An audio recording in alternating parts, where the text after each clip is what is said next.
తినడానికి మడతకాయదేనా? ఓకే, చేస్తాను. సూపర్ ఉంటుంది. ఓకే. ఇక్కడ 1 బౌల్ మైదా పిండి తీసుకున్నాను.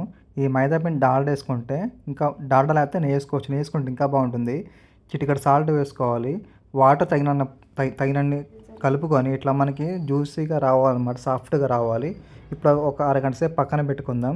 ఇందులో మనకి ఒక కప్పు చక్కెర వేసుకొని ఇట్లా పాకం పెట్టుకోవాలి.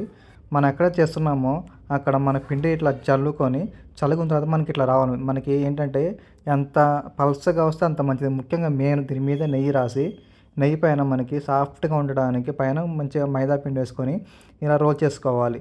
రోల్ చేసుకుంటే చాలా మంచిది.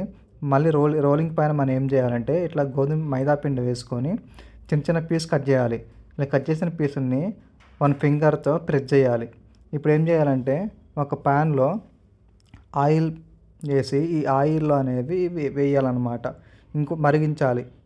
ఇంకోటి ఏంటంటే ఒక 5 మినిట్స్ 10 మినిట్స్ అలా ఉంచి ఇట్లా పొంగిన తర్వాత పక్కన పెట్టేయాలి. వీటిని ఏం చేయాలి, మనం కలుపుకున్న పాకంలో వీటిని డిప్ చేయాలి. ఈ డిప్ అనేది ఒక 10-15 సెకండ్స్లో తీసేయాలి. లేదు అంటే ఏమవుతుందంటే ఇందులో జ్యూసీగా అయిపోతాయి అన్నమాట. ఓకే. కొత్తగా చూసినట్లయితే మా ఛానల్ని లైక్ అండ్ సబ్స్క్రైబ్ చేసుకోండి. Okay, thank you. మీరు కూడా ట్రై చేసి కింద కామెంట్ చేయండి. Okay, thank you.